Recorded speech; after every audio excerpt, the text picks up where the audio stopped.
So now coming to a new topic called fund based accounting. हम बात कर रहे हैं कि जो पैसा किसी एक काम के लिए आता है उसे हम बेसिकली फंड बेस्ड अकाउंटिंग के अंडर डालते हैं। हम बात कर रहे हैं सेकेंड इनकम की जो एक नॉट फॉर प्रॉफिट ऑर्गेनाइजेशन के पास होती है। जैसे उसकी मेन इनकम जो है वो सब्सक्रिप्शन हो गई, right? Subscription is basically the main income, तो वो हमने डील कर लिया। इसके अलावा और क्या इनकम्स हो सकती है? इसके अलावा उसके पास डोनेशन आते हैं, ठीक है, एंट्रेंस फी आती है, गवर्नमेंट ग्रांट आता है, राइट, ETC।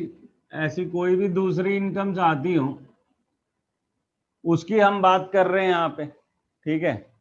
सो वो जो इनकम्स आती है हमारे पास उसकी बेसिकली दो कैटेगरी हो सकती है, यानी कि इस तरह की इनकम की दो बेसिक कैटेगरीज क्रिएट कर सकते हैं, जिसमें सबसे पहली है जनरल और दूसरा है specific.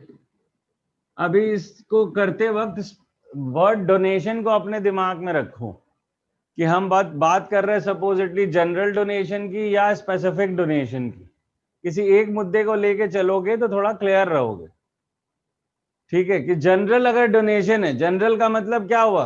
When someone has given the money but it doesn't have any objective, वो नहीं बताया कि इसलिए दे रहा हूं मैं तुझे, उसको हम जनरल डोनेशन कह रहे हैं। स्पेसिफिक डोनेशन किसे कहेंगे? When someone has given the money with objective that this should be put to use in a specific manner, कि भाई उसने बिल्डिंग बनाने के लिए पैसे दिए या टूर्नामेंट ऑर्गेनाइज करने के लिए पैसे दिए या स्कूल चलाने के लिए पैसे दिए, तो वो स्पेसिफिक फंड हो जाता है या स्पेसिफिक डोनेशन हो जाता है। इसीलिए इसे हम फंड बेस्ड अकाउंटिंग कहते हैं कि एक काम के लिए दी है हमने अकाउंटिंग, ये पैसा जो मिला है। तो अगर जनरल है तो फिर तो नॉर्मल कहानी चलेगी, that is in case it's a general donation और general amount given to us, so they are normally treated as income, normally treated as income unless said to be capitalized। जब तक कि क्वेश्चन ना कहे हम उसे कैपिटलाइज नहीं करेंगे। कैपिटलाइज का क्या मतलब होता है? यहाँ एक सीधी सी कहानी वापस समझ लो, बता देता हूं इस वर्ड कैपिटलाइज का मतलब तुम्हें, इसके बाद नहीं बताऊंगा कभी, फिर आके वापस वीडियो ही देखना। कैपिटलाइज्ड का मतलब होता है in case of expense asset बनाना, ये हमने पढ़ा गुडविल चैप्टर में। और इन केस ऑफ इनकम अगर कैपिटलाइज कहते हैं तो इसका मतलब होता है कैपिटल में जाके जोड़ना, जो कि यहाँ पे कैपिटल फंड के नाम से। तो capitalize in relation to income is different and capitalize in relation to expense is different.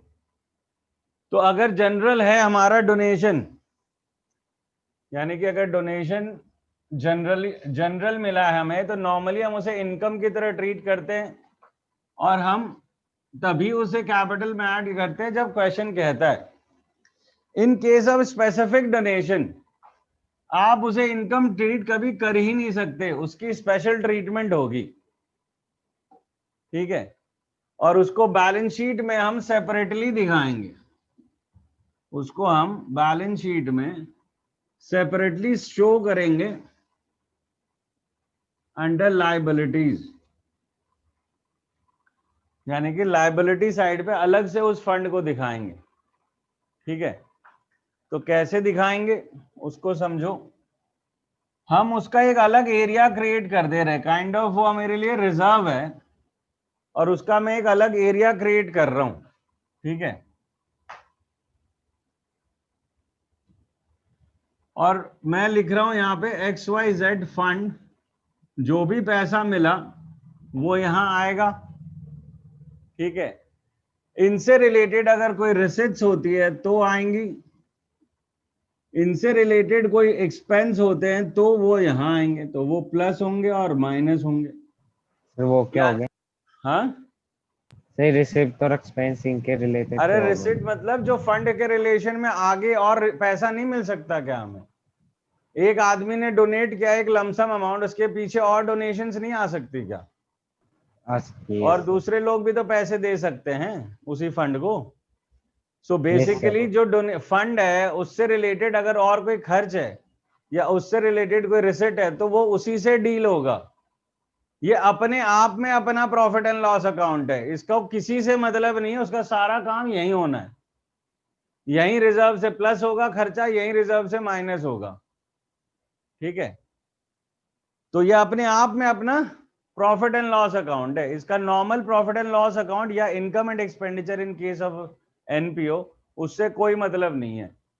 ठीक है, इसका जो भी काम होगा सब यहीं पे होगा और कहीं नहीं होगा। तो इसको समझ लो एक तरीके से एक अलग एरिया दे दिया, भाई तेरा सारा काम तो एक जगह रख। हिसाब किताब रहना चाहिए ना, जब पैसा एक किसी काम के लिए आया है तो हिसाब किताब एक जगह रहना चाहिए ना। नाउ सपोजिटली कि the fund is right now idle, मतलब इसके कोई यूज नहीं है। सपोजिटली टूर्नामेंट 2 साल बाद ऑर्गेनाइज करवाना है और हमें फंड मिल गया, तो अभी तो कोई यूज नहीं है ना, तो हम उसको इन्वेस्ट कर सकते हैं और कहीं पे, राइट। जब तक कि टूर्नामेंट हो तब तक हम पैसा इन्वेस्ट कर सकते हैं बाहर, उसे हम टूर्नामेंट फंड इन्वेस्टमेंट या XYZ फंड इन्वेस्टमेंट कहेंगे, right. And that is an asset and that is in relation to the fund. अब एक बात समझो, जब फंड आएगा तो डुअलिटी क्या होगी कि तुम्हारा बैंक बैलेंस बढ़ेगा। यहां पे डुअलिटी यही होगी ना कि जब फंड आएगा तो तुम्हारा पैसा बढ़ेगा। अब क्या किया इन्होंने, अब इस पैसे को हटा दिया और पैसा कहां लगा दिया, पैसा फंड में इन्वेस्ट कर दिया। तो सिंपली सेइंग वो चेंज हो रहा है, एसेट साइड पे ही था पैसा पड़ा हुआ, उसे उठा के हमने इन्वेस्टमेंट बना दी क्योंकि आइडल पड़ा था। तो इस रिलेशन को डाउट है कि डुअलिटी है ये कि फंड और बैंक, ये डुअलिटी है जब पैसा आया होगा। अब हमें लग रहा है कि जो फंड का काम है वो 2 साल बाद होना है, तो हम पैसा आइडल ना रख के इन्वेस्ट कर दे रहे हैं कहीं पे। ठीक है, तो वो बैंक बैलेंस से बदल के इन्वेस्टमेंट क्रिएट हो जाएगी। नाउ इस इन्वेस्टमेंट से जो हमने करी है इससे पैसा मिलेगा ना हमें, हमने इन्वेस्ट करते किस लिए, ताकि कुछ इंटरेस्ट मिले, कुछ रिटर्न मिले, इसीलिए लॉस भी तो हो सकता है। हाँ, फिर लॉस भी तो हो सकता है। ऐसे जगह पैसा नहीं लगाया जाता इस तरह का, फिर एफडीओ में ही लगाया जाएगा। कोई जुआ खेलने थोड़ी निकले हैं यार, एनजीओ का काम कर रहे हैं। सो XYZ फंड इन्वेस्टमेंट जो है वो पैसा उससे जो जनरेट होगा, जो इनकम जनरेट होगी, वो किसको बिलोंग करेगी, वो भी इसी फंड को बिलोंग करेगी ना। अगर इससे कोई पैसा जनरेट होता है वो किसको बिलोंग करेगा, वो भी इसी को बिलोंग करेगा। यानी कि if there is any income from, income in form of interest वगैरह फ्रॉम XYZ फंड इन्वेस्टमेंट, तो वो भी यहीं पे ऐड होगा। क्योंकि इससे अगर सपोज 5% का इनकम आ रहा है तो वो किसको बिलोंग करता है, वो इसी को बिलोंग करेगा ना। इससे रिलेटेड कोई भी काम हमें बाहर और कहीं नहीं करना, सारा काम यहीं करना है। ठीक है, now I am taking one more example that there suppose some accrued interest, accrued income or interest for XYZ fund investment। मतलब जो इन्वेस्टमेंट हमने कर रखी है उसमें कुछ अक्रूड इनकम है जो हमें नहीं मिली। तो अक्रूड इनकम की ट्रीटमेंट फाइनल अकाउंट में करते थे ना, क्या करते थे, इनकम में ऐड करते थे और एसेट में दिखाते थे। तो यहां पर भी करना पड़ेगा ना। अब इनकम में ऐड मतलब क्या होता है, उसकी तो प्रॉफिट एंड लॉस अकाउंट उसका तो यही है, तो यहां ऐड होगा और दूसरा एसेट साइड दिखेगा तो यहां दिखेगा। यानी कि बैलेंस शीट के 2 साइड ही आ जाएगा ये, क्योंकि इसका P&L अकाउंट ये खुद है। तो यहां पे प्लस होगा in case in their is any accrued income, अगर होगी तो वो यहां पे ऐड होगी।